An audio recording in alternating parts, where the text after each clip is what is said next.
Senhoras e senhores, sejam muito bem-vindos. Estamos começando aqui nosso primeiro episódio do Track One Podcast. Hoje eu tô muito bem acompanhado, né? Tô aqui com o meu co-host, Mark Santos. E aí, todo mundo, primeiríssimo episódio desse novo podcast. E vamos nessa, né? Vamos falar de audiovisual por aqui. E, cara, tamo com um convidado muito especial por aqui. Meu amigo, meu irmão, meu parceiro, Bruno Pavão. Eu já ia falar, cara, tu falou que tu tá muito bem acompanhado, imagina se tivesse mal acompanhado, hein? Puta merda. Imagina se tivesse mal acompanhado. Pois é. Mas eu vou me abster de comentar. Mas vamos lá, qual é o tema de hoje? Hoje a gente vai falar um pouco sobre a importância da pirataria no mundo do audiovisual. Caraca, já começamos começando. Começamos com polêmica. Polêmica! Muito polêmica. Gostei, gosto assim.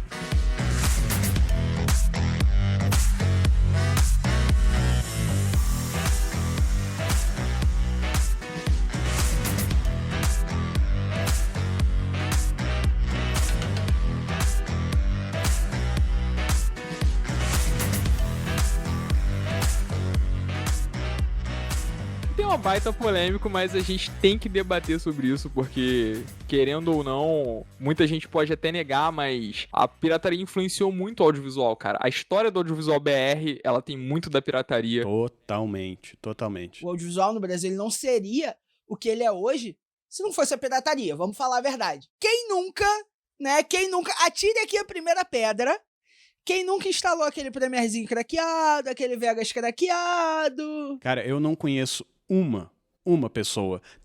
Talvez eu conheça uma pessoa e você, John, sabe de quem que eu tô falando, que nunca instalou software pirateado. Obviamente a gente não tem muito parâmetro pra comparar, porque a gente nunca viveu fora, mas a impressão que eu tenho é de que o Brasil vive meio que numa bolha de produção audiovisual em questão de o que as pessoas do audiovisual têm como experiência, né? A galera aqui do Brasil tem... o que a gente vê como equipamento de desejo, de alto nível, é o que a galera de fora vê como equipamento de entrada. Né, o exemplo do MacBook Air M1, que é um ultrabookzinho sem ventilador, que a galera, nossa, cacete, o MacBook M1 que não sei o que, e lá, tipo, cara, é um notebook de $1.000, é trocado, é notebook de universitário. Isso que eu ia falar, é notebook de estudante, né? É só um equipamentozinho de entrada mesmo. Exatamente, de alto nível. E aqui pra gente é uma parada super absurda. Porra, não precisa ir muito longe, né? Câmeras. Pô, uma 6300 quando lançou. Que aqui quem tinha, porra, era o cara. Era, caralho, o grande investidor. Exatamente. E lá fora, não. É uma câmerazinha ali de $600. Só mais uma câmerazinha. Eu vou te dar assim, o exemplo de quem tava lá dentro, né? Eu trabalhei dentro da Globo por uns meses. E dentro do complexo de produção do aplicativo, né?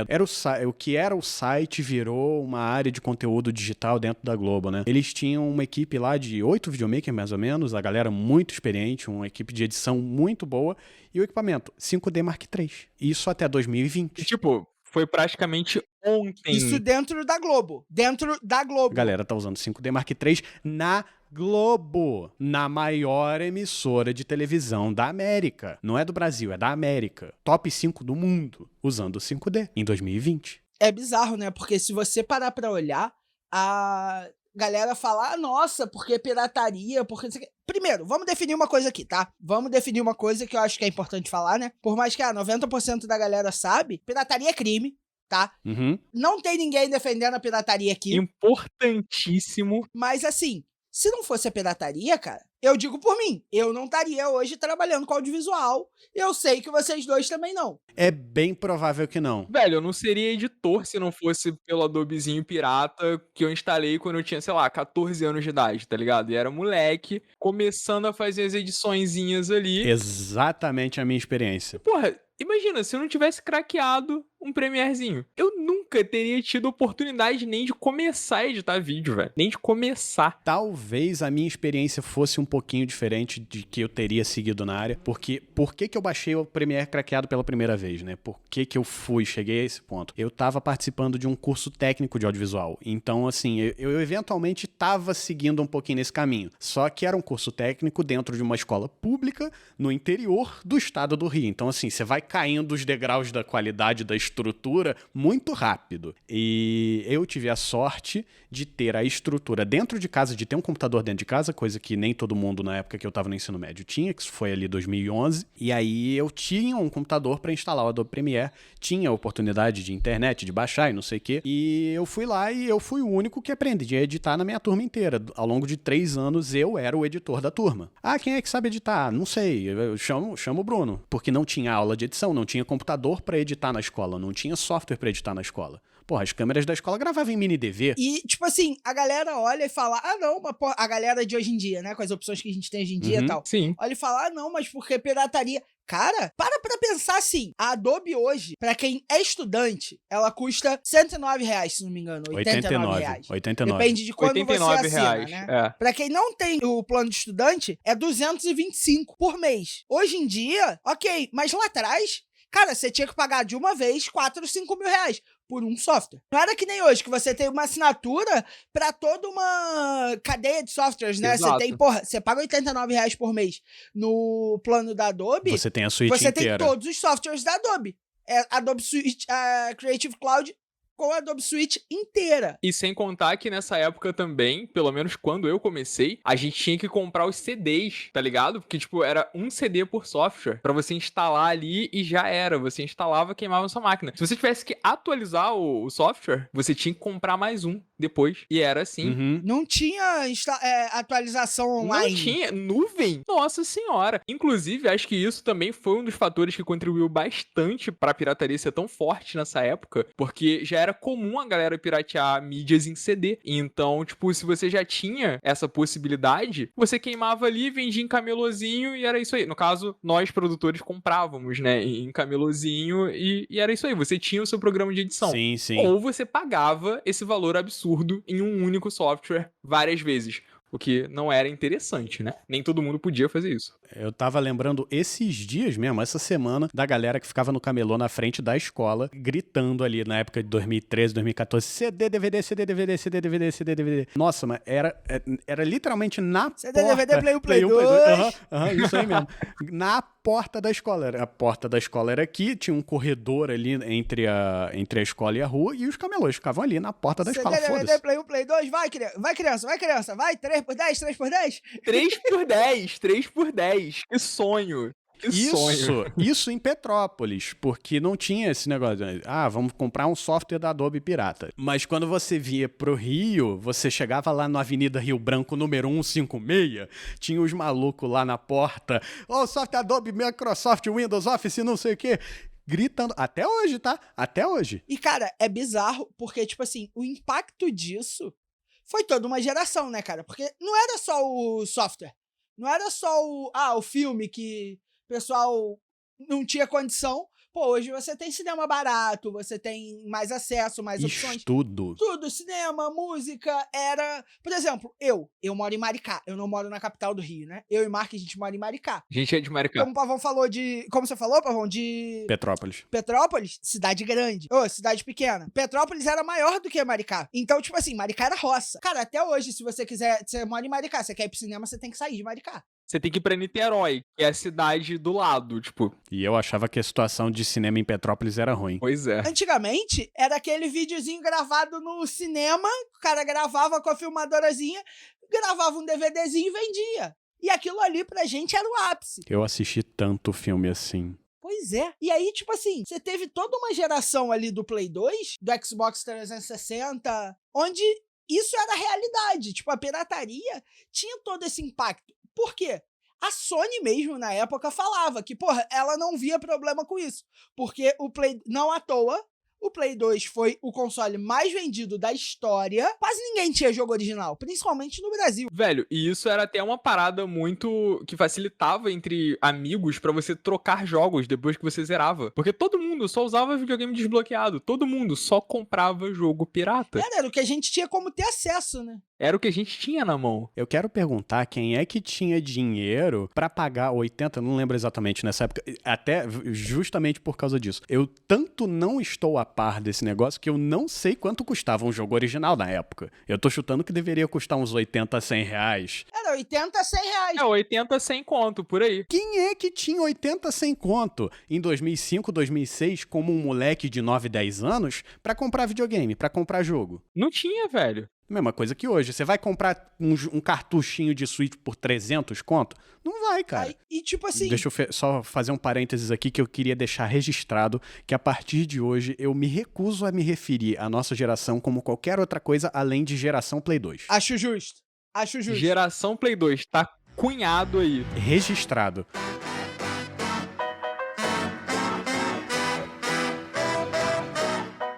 E aí, tipo assim, porra, você tinha todo esse impacto, você tem até hoje, né? Onde, porra, a pirataria, ela moldou a parada. É o que a gente falou, a gente pirateava porque não se tinha acesso, cara, não se tinha dinheiro mesmo. Porra, tu acha o quê? Que a gente gostava? Não. Mas, porra, um jogo, você comprava 3 por 10 ou 1 por 100. Você, como uma criança, um pré-adolescente, o que era mais interessante? Comprar 3 jogos por 10 ou comprar um só por 100? Eu passava muito as minhas férias, tal, feriados, em Cabo Frio. Meu tio tem uma casa lá e tal. E eu e meu primo já cansamos de virar a noite jogando Play 2 na época. Na época eu não tinha videogame, quem tinha era ele, né? Então ele levava e a gente ficava jogando. Porra, pra mim era o ápice, porque como eu falei, eu não tinha. Então ali era a chance que eu tinha de, porra, vamos jogar, vamos fazer. E aí, porra, quantas vezes meu tio dava 10 reais pra gente, a gente ia na feira, escolhia 3 jogos, ia pra casa, porra, todo feliz, sabe? E isso tudo foi moldando a forma como a gente ia chegando nas coisas, como a gente ia galgando pra chegar nas coisas. E, porra, era bom? Não era. Você facilitava o acesso, você facilitava isso, aquilo, mas você tinha todo um impacto, né? Eu não digo nem tanto essa questão de moldar a geração, eu digo no sentido de dar acesso à cultura. Porque, assim, videogame, quer a gente queira ou não, quer você discuta se é algo beneficial ou não pra vida de uma criança, pra vida de uma pessoa, é cultura. Perfeito. É parte do conhecimento popular. É parte das referências visuais, das referências narrativas que a gente criou e levou pra vida inteira. Eu tava assistindo hoje, não foi outro dia, não foi outro mês, não foi na faculdade, foi hoje, depois de 3 anos formado em cinema, um vídeo de 45 minutos falando sobre a importância e o impacto do Need for Speed Most Wanted em todos os jogos de corrida desde então. E se eu não tivesse tido acesso a isso através da pirataria no ano de 2005, como é que eu ia ter contato com isso? Eu, por exemplo, aprendi a falar inglês, aprendi a ler inglês por causa do videogame. Sim. Por quê? Porque você queria entender a história. Então, o que é que você fazia? Você ia se virando pra entender, pra aprender. Eu lembro até hoje de toda a série de Harry Potter do PS1 e depois no PS2, em que eu tinha que ir, tipo, tentando traduzir ali com um dicionáriozinho a tiracolo pra entender o que eu tava jogando, o que eu precisava fazer, porque era interativo pra caralho, era uma gameplay muito interativa. Isso realmente é algo que acontecia. Não sei se em todos os jogos, né, os jogos mais violentos, tipo GTA, sei lá, você não precisava muito de tradução das coisas, você só ia fazendo, só ia jogando. Mas era importante, né, se você parar pra pensar. Sim, com certeza, foi muito importante. Foi muito importante. Eu fui aprendendo tudo assim, na sorte que o meu pai falava inglês, pelo menos um pouco, e eu chegava, papai, o que significa isso aqui? Ah, isso é aquilo, não sei o que lá. Cara, quando eu fui ver, eu tinha 12, 13 anos e eu era fluente em inglês. E, cara, vai até muito mais além se a gente parar pra pensar. Eu penso bastante também sobre o YouTube, tá ligado? Tipo, eu acho que se a gente não tivesse a pirataria tão presente dentro do audiovisual, talvez nós não teríamos nem tantos tutoriais assim. Sim. É bem possível. Então, tipo, a gente não teria toda uma geração, e digo tutoriais aqui no Brasil, tá ligado? Porque lá fora tudo bem, é outra situação. A gente não teria toda uma geração de videomakers que nasceriam a partir do YouTube. 100%. Eu acho muito, muito interessante esse ponto do tutorial brasileiro, né, do tutorial na língua portuguesa, porque volta na questão que a gente está falando de acessibilidade, é toda uma cascata de coisas que aconteceu para isso chegar aqui, porque uma coisa é a gente que teve acesso através da pirataria, diga-se de passagem, a conteúdos e videogames e filmes e coisas que nos ensinaram inglês. Beleza. Você olha, até hoje em dia, o índice de pessoas que falam inglês no Brasil é muito pequeno. A gente, na nossa bolha, a gente convive com muitas pessoas que falam inglês, a gente acaba esquecendo disso. Ninguém fala inglês nesse raio desse país. É muito raro, é muito pouca gente. Então, assim, o acesso às pessoas que hoje produzem conteúdo em português, falando sobre um software de produção de audiovisual, um software profissional, que dão acesso a ferramentas profissionais, seja através da pirataria ou através de meios legítimos, para as pessoas que querem aprender sobre isso, só chegaram lá, provavelmente, por conta da pirataria que elas fizeram no começo da carreira. Porque ninguém, e eu tô falando isso por causa de pessoas que vieram para mim esse mês pedir ajuda, falando, o que você me recomenda fazer por causa disso, disso e aquilo. Uma pessoa estava me pedindo recomendação de software de edição. Eu falei, olha, o DaVinci Resolve é um excelente software e é gratuito, mas você não vai estar trabalhando no padrão do mercado. Se você quer trabalhar como editor, você precisa pelo menos saber o básico do Adobe Premiere. E o Adobe Premiere é pago. Como é que a pessoa vai fazer para ter acesso a isso? A pessoa não tem renda, a pessoa não trabalha com isso. Como é que você vai falar para uma pessoa, paga aí R$90 por mês? Cara, o salário mínimo é R$1.100. Isso supondo que a pessoa tenha acesso a um salário mínimo. Pois é. Você vai pegar 10% do orçamento para um negócio que ainda não está te gerando renda? Não, e tu pega um estudante, por exemplo, que não tem essa renda. Exatamente. Então, um ponto importante que a gente precisa considerar também é que nem todo mundo que está visando uma carreira no audiovisual, ela necessariamente já trabalha. Isso é um ponto importantíssimo. Exatamente. Você está colocando uma barreira de entrada muito grande, o que já é um fato, né? O audiovisual é uma área de entrada com barreira de entrada muito alta. Os custos para entrar no audiovisual são muito altos. Então, cara, por mais que seja complicado, né? A gente obviamente não vai difundir, não vai incentivar um ato que é um crime, né, que é a pirataria, mas a gente tem que reconhecer que, pelo menos na nossa história, fez uma parte fundamental na nossa formação, tanto de acesso à ferramenta, quanto de acesso ao conhecimento. Porque, tipo, tem prós e contras, né? Os prós, óbvio, você tem acesso mais fácil, vamos colocar quem não pode pagar e tudo mais. E aí, gente, quando eu falo não pode, realmente não pode, tá? Porque, desculpa, mas eu vou meio na contramão do que o Pavão falou. Se você já tá trabalhando com audiovisual, a Adobe é a sua ferramenta de trabalho, você não paga a Adobe porque você não tem vergonha na cara. Exatamente. Se você já trabalha com isso... Porra, se você já tá trabalhando com audiovisual, um trabalho seu no mês paga praticamente seu ano da Adobe contando R$90. Um ano de Adobe. Mas eu concordo plenamente com você. De jeito maneira alguma que eu vou discordar disso. Porra, e a Adobe não tem muitas barreiras de entrada pro plano de estudante. E dá pra você ser estudante através de cursos. Ponto importante também, você não precisa ser um estudante de faculdade pra você assinar a Adobe como estudante. Tem vários cursos nacionais que te dão um certificado de estudante pra você usar a Adobe como estudante. Mas, obviamente, como a gente tá pontuando, se você já trabalha com isso, você tem obrigação de pagar. É sua ferramenta de trabalho. Você não pode deixar de pagar. Isso é uma coisa que eu bato o martelo muito forte até hoje, concordo plenamente. Velho, já me chamaram de idiota por pagar Adobe. Tipo assim, eu uso o Premiere todo dia. Literalmente todo dia. Tipo assim, um trabalho, como o John falou, um trabalho paga 1 ano de assinatura. Não precisa nem entrar na questão moral. Não precisa nem entrar na questão moral. Porque por que eu assinei a Adobe Pago pela primeira vez? Eu estava numa época muito apertada de dinheiro. Assim, esse argumento do John, seu único trabalho paga um Adobe por 1 ano. Não era o caso nessa época. Era a época de, assim, 3 trabalhos pagarem 1 mês de Adobe. Não, o que eu quero dizer é, tipo assim, 1 mês de Adobe, a gente tá falando de R$90 no plano de estudante. Desculpa, mas é como você mesmo falou. Porra, se a pessoa tá cobrando menos de R$90 num trabalho aí, a pessoa tá errada. Não tem como defender. Não tenho como defender a minha adolescência, concordo com você. Mas contando uma parte da história, por que eu assinei a Adobe? Por que eu parei de praticar pirataria? Foi na época que eu estava começando a trabalhar de forma independente, eu estava ali no meio da faculdade, e eu estava tendo um problema em particular com o software que eu não achava solução em lugar nenhum. Qual foi a solução? Pagar o software e ativar o suporte.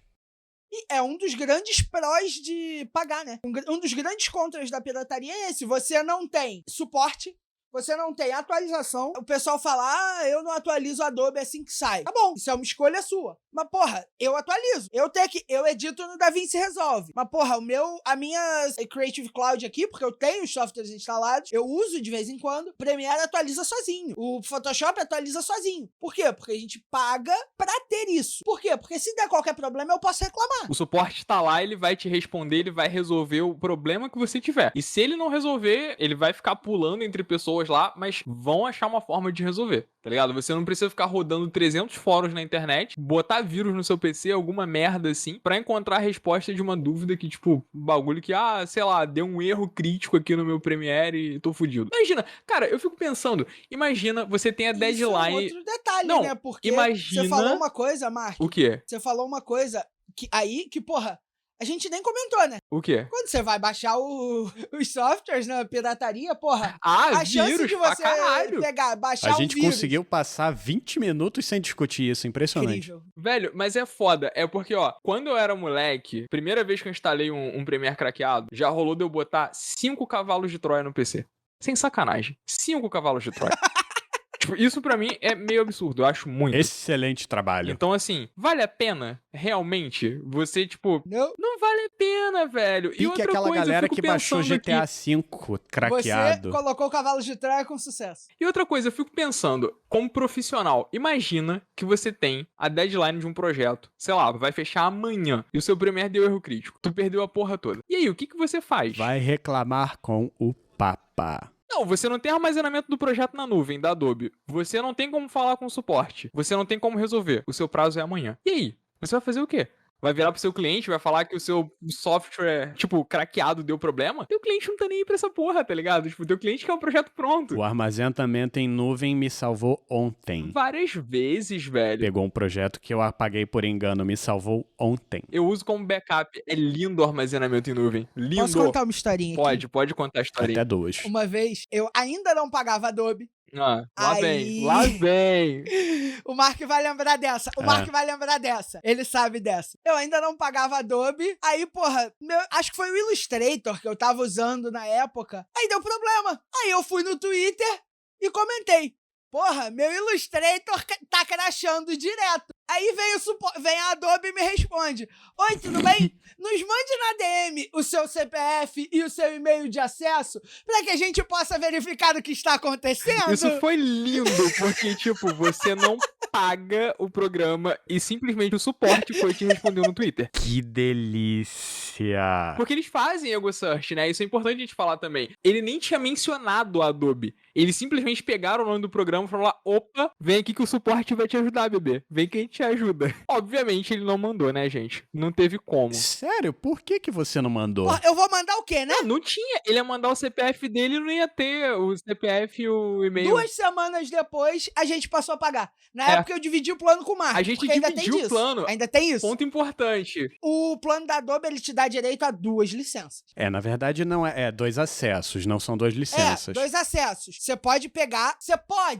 não pode, mas é melhor do que piratear.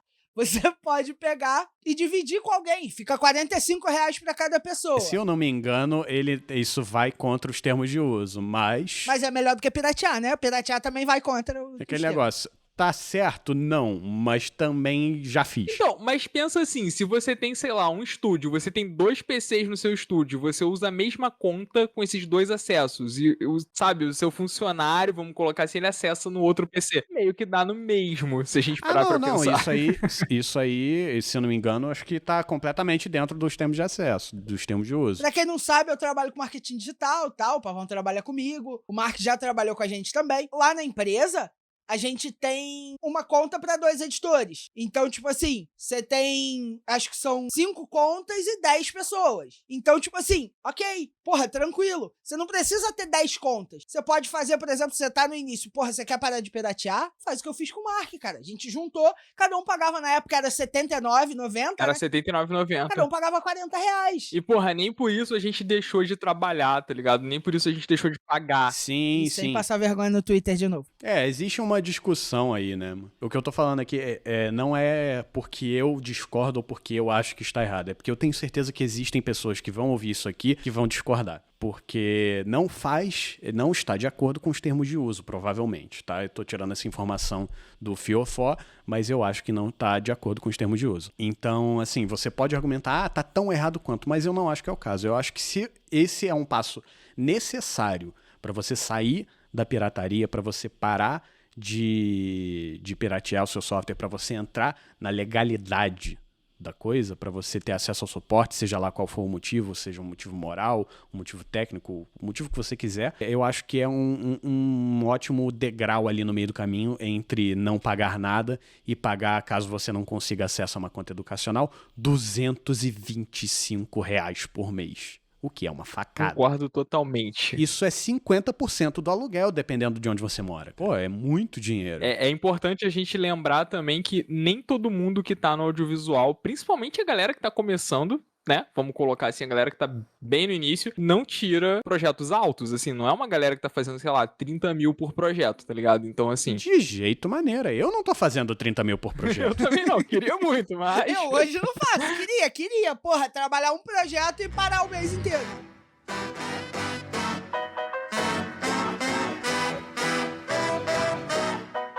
E hoje em dia, porra, desculpa, mas não tem necessidade de piratear. Porra, não tem. Além de ter opções baratas, planos de estudante, porra, você tem... Cara, você quer começar? Beleza, você não tem como pagar? Tá bom. Você tem, porra, o Pavão já falou, o DaVinci resolve. Você tem o HitFilm, que é bom e é gratuito. Você tem alternativas grátis. Muita coisa gratuita. Porra, nossa, você não tá no padrão do mercado. Beleza, mas você tá... Cara, é gratuito. Pra você aprender, eu sempre falo isso, tá? Todo mundo que me conhece, que já me perguntou sobre isso, sempre teve a mesma resposta.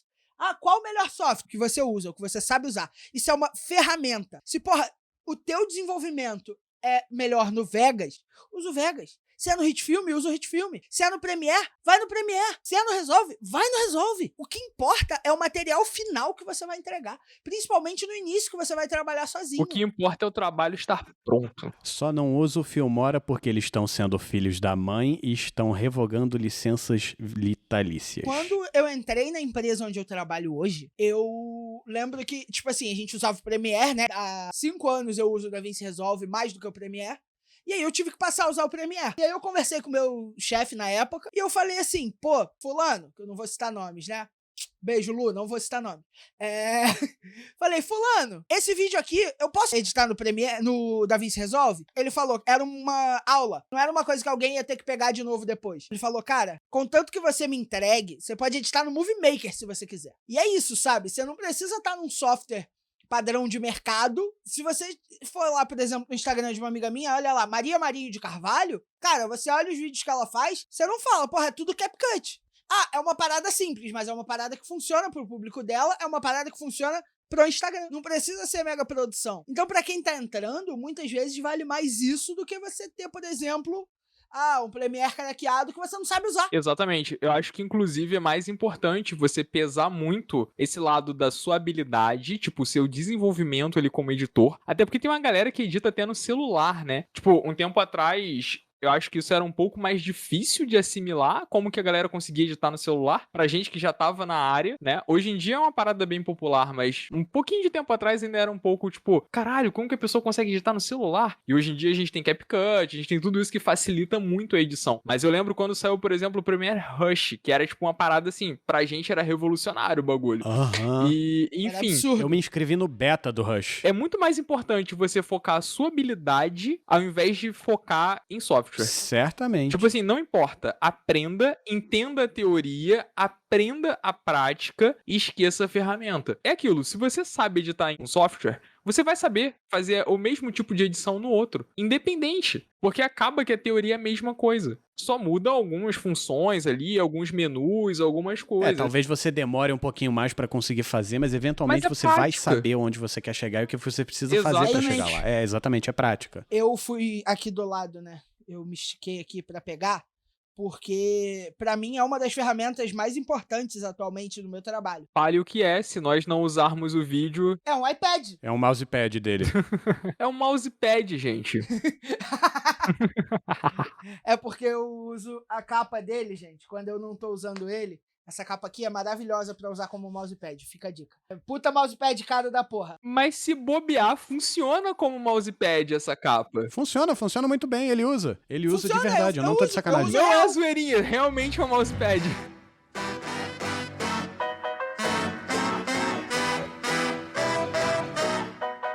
Agora eu tô gravando com uma Lumix G7, que tá aqui na minha frente. Eu uso mais o iPhone pra gravar do que a Lumix. Eu tenho usado bastante o iPhone ultimamente também. Porra, lá no trabalho, lá na empresa, porra, eu tô em evento, cara, eu não vou ficar o tempo todo com a câmera na mão. Muitas vezes eu vou pegar o iPhone, pá, vou fazer o take que eu quero e vambora. Então, tipo assim, essa de, não, mas porra, só porque não é o software padrão. Velho, você quer aprender a editar? Você vai aprender a editar no CapCut, que é gratuito, é no seu celular. Exato. Você vai aprender a editar, porra, num tablet. Você vai aprender a editar no Filmora. Você vai aprender a editar no HitFilm, no DaVinci Grate, no CapCut de PC. Que ainda tem, né? Tem suporte pra PC o CapCut também. Não, o CapCut lançou o app para PC. Saiu E o pior é recentemente, que sim. a porra do app de celular é bom. Não é tipo o Sim. software do iPhone rodando no PC. Tipo, é um aplicativo para PC. Velho, eu acho isso muito foda, porque o app pra celular já era muito bom, já funcionava muito bem. E agora a gente tem pra PC. Cara, o CapCut é assustador. É Não, é assustador. bizarro, velho, bizarro. A legenda automática do CapCut é melhor do que a do Premiere? Pavão, você já viu o recorte de fundo Já. do CapCut? Já. É assustador. É bizarro. É absurdo. Inclusive, quem estiver assistindo no YouTube, comenta aqui. Comenta aqui se vocês querem que a gente fale um pouco mais sobre isso, sobre inteligência artificial, sobre É um essas bom coisas que papo. estão saindo, porque nada mais é essa legenda automática, recorte de fundo, Exato. nada mais é que um pouco sobre inteligência artificial, né? É Então, verdade. se você estiver vendo esse vídeo no YouTube, comenta aqui. Se você estiver ouvindo por algum agregador, vai lá no nosso Instagram, comenta lá. Fala assim, pô, quero ouvir vocês falando sobre inteligência artificial. E a gente vai trazer a pessoa que entende de verdade disso. A gente vai dar muito pitaco, mas a pessoa vai falar coisas sérias. Sem spoilers, não vamos dizer quem é a pessoa ainda. Mas, ó, sinceramente falando, eu acho que essa questão dos apps também é uma parada que, tipo, revolucionou muito o mercado pra galera que tá começando, sabe? Porque tu não precisa craquear mais, velho. Tu simplesmente instala ali no seu celular e já era. 2 minutos, você já tá editando. Você já tá fazendo a parada. E funciona. De uma forma que, sei lá, quando a gente começou 5, 6 anos atrás, 7 anos atrás, pelo menos eu tenho 7 anos aí de estrada, não existia isso. Você não tinha essas facilidades, tá ligado? Tipo, então assim... Há 12 anos atrás, você não tinha nada nem perto Exato. disso. Então é uma parada que ajuda bastante também. Agora, no começo de dezembro, eu fiz um workshop aqui em Petrópolis falando sobre o que é a profissão do videomaker, né? E eu toquei um pouquinho nesse ponto, porque, ao meu ver, a profissão do videomaker foi meio que iniciada. O pontapé inicial foi o lançamento da 5D Mark II. Eu acho que isso é meio que Sim. um marco muito importante na história do audiovisual. E eu estava explicando sobre isso. E no meio da aula eu coloquei um segmento ali que eu não tinha planejado, eu não tinha escrito isso ainda, mas me veio ali na hora e eu percebi que a grande revolução que aconteceu ali com a 5D Mark II está acontecendo de novo, não exatamente agora, você pode botar aí de repente uns 2, 3, 4 anos para trás, está acontecendo de novo, porque antes a gente precisava de uma grande equipe para fazer o processo de captação.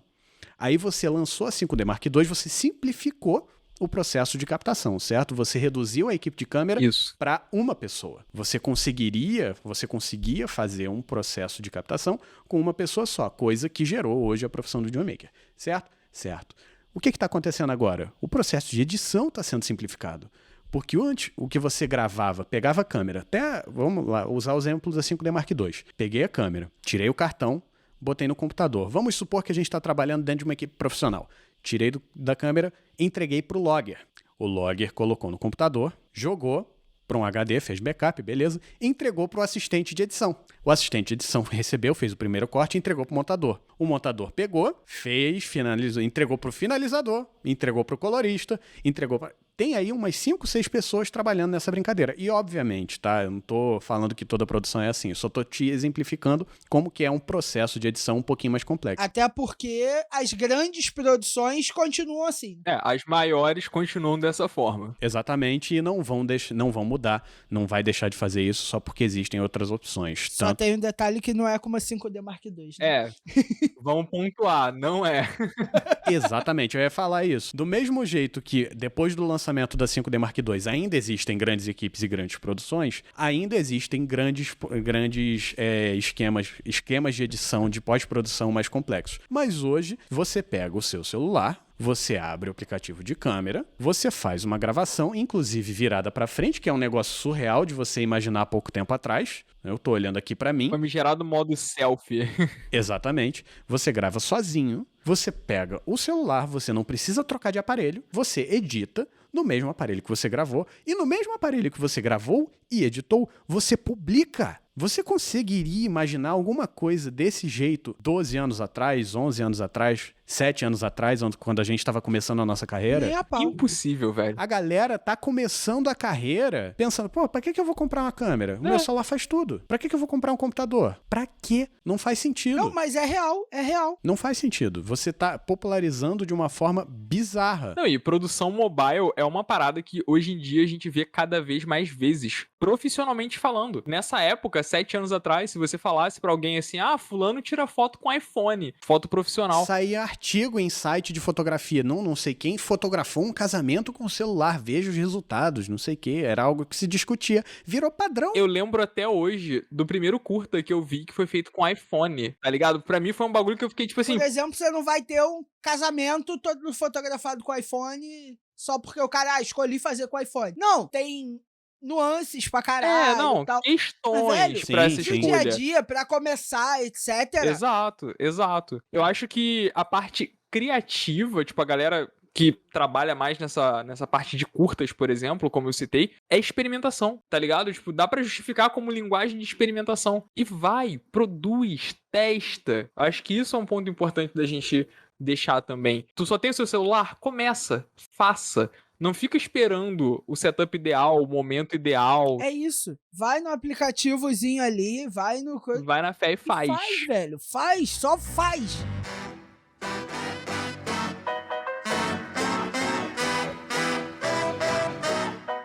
Eu vou puxar um negocinho assim nesse assunto aqui do celular, contar uma história que o John já sabe, o Mark não conhece, que eu faço alguns trabalhos com certa frequência para Universal Music. Eu sou meio que um terceirizado do terceirizado, né? Eles contrataram um amigo meu para fazer certos serviços para ele, e ele toda vez me chama para fazer, porque ele confia no meu trabalho, a gente trabalha bem junto, enfim. E um trabalho em particular foi, ao longo de 3 ou 4 dias, durante o Rock in Rio, fazer produção de rios durante um evento que estava rolando no Pão de Açúcar, no Parque Bondinho. Todo dia a gente tinha que entregar um rios. Ele foi lá pra gravar e eu fui pra editar. Foram 5 dias de trabalho. Eu fui como editor, tá? Então eu era meio que subordinado ali do meu amigo, que ele foi contratado. Eu fui como prestador de serviço pra ele. Eu ganhei, em 5 dias de trabalho, R$5.000. Ele certamente ganhou mais do que isso. Ele levou na mochila dele uma Alpha 7 IV, uma Alpha 7 III, uma 2470 2.8, uma 1424 2.8, uma 70-200 2.8, 2 tripés, microfone de lapela. Eu quero que você adivinhe qual foi o aparelho que ele usou para gravar mais de 80% das imagens. Um iPhone. 13 Pro Max. Porque o cliente queria a estética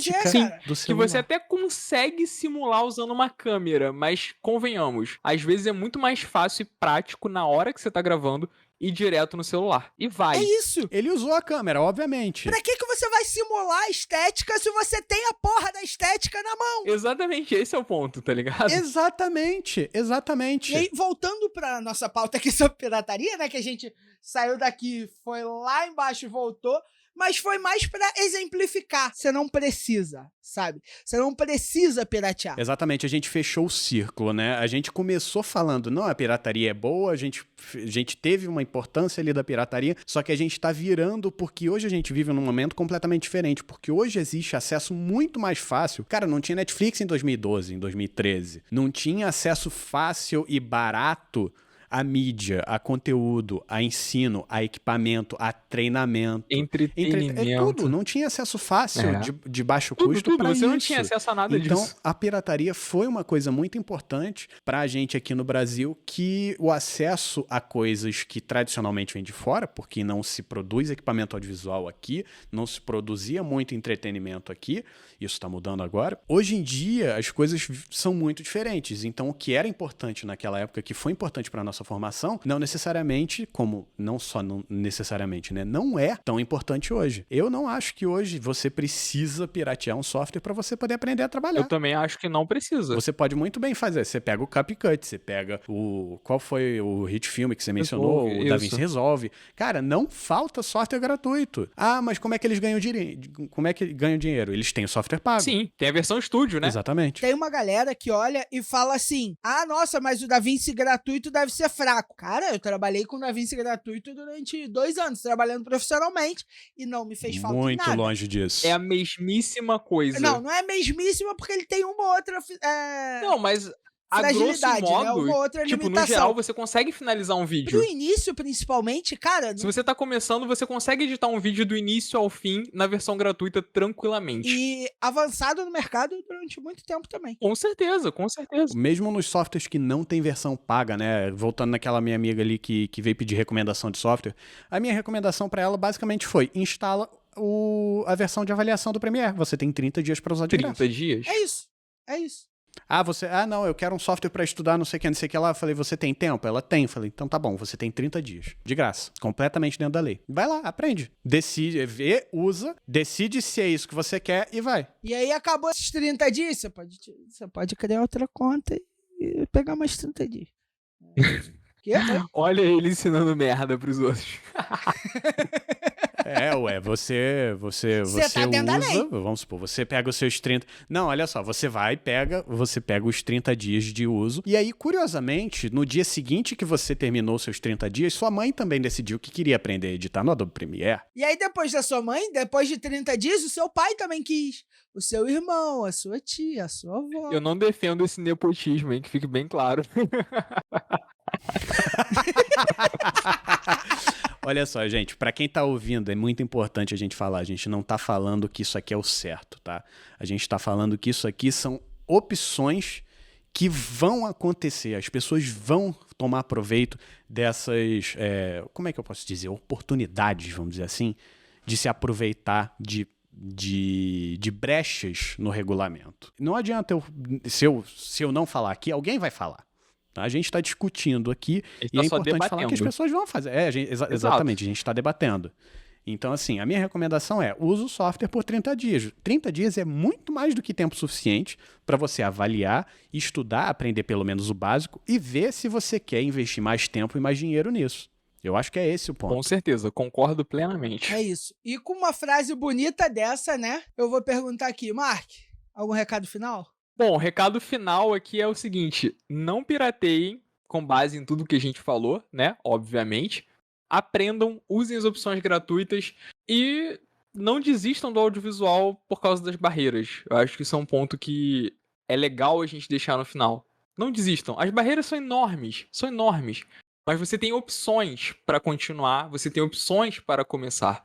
Então, não desistam. Pavão, seu recado final. Cara, eu acho que eu tenho uma única consideração a fazer, é que assim, você não conhece a jornada da pessoa que tá do outro lado da tela, né? A gente tá aqui discutindo a nossa experiência e possivelmente a experiência de alguns conhecidos próximos, que a gente sabe mais ou menos como é que foi, mas eu acho muito importante a gente falar que, por exemplo, eu conheço pessoas que passaram muito tempo trabalhando com software pirateado por N questões que não vale discutir aqui. Eu acho que, assim, obviamente você pode recomendar às pessoas que sigam diferentes caminhos, mas eu acho que é muito importante você nunca criticar alguém por causa de escolhas que, não, porque pirataria é absolutamente imoral e é incontestável e você não pode, em hipótese alguma, usar pirataria. Cara, eu acho que vai além disso, sabe? Eu acho que cada um tem a sua jornada, cada um sabe o que precisa fazer e se você não está diretamente causando prejuízo a alguém, inclusive a própria Adobe vale discutir, a própria Adobe já falou que a pirataria é algo beneficiário para a empresa, né? Tantas pessoas tendo acesso ao software, conhecendo... Uma coisa que a gente não trouxe aqui, né? Porque divulgou muito mais. Popularizou bastante o uso, exato. E vamos ser sinceros aqui, quem pirateou para usar no início não é uma pessoa a menos que paga, porque essa pessoa não pagaria provavelmente. Exato. Exatamente. Quem pirateia não pirateia porque gosta de pagar, salvo raríssimas exceções, né? Pessoas que chamam o outro de idiota por estar pagando. Exatamente, sempre tem.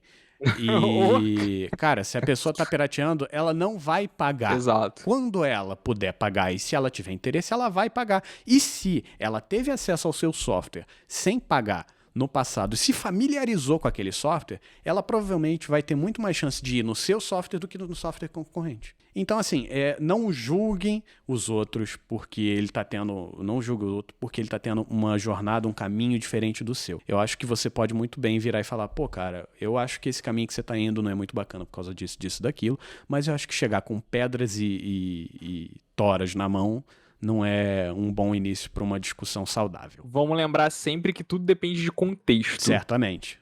Tudo vai depender do contexto do seu amiguinho. Então, né, sejam responsáveis nessa discussão, porque é polêmica. Se o Zé Mané mora na zona sul do Rio de Janeiro e diz que não paga porque não quer, aí você pode chegar com pedras e madeiras para dar um cacete na cabeça dele. Sem violência. E é isso. Sejam legais com os amiguinhos, entendeu? Não julguem, não pirateiem, bebam água, batam em nazistas e a gente se vê no próximo episódio. Foi um prazer conversar com vocês. Valeu! Beijo pra todo mundo. É nóis. Não, é nóis não. Corta essa porra. Qual foi? Qual o problema de nós? Muito carioca. O sotaque já denuncia muito. Ah, pô. É nóis. Queiroz.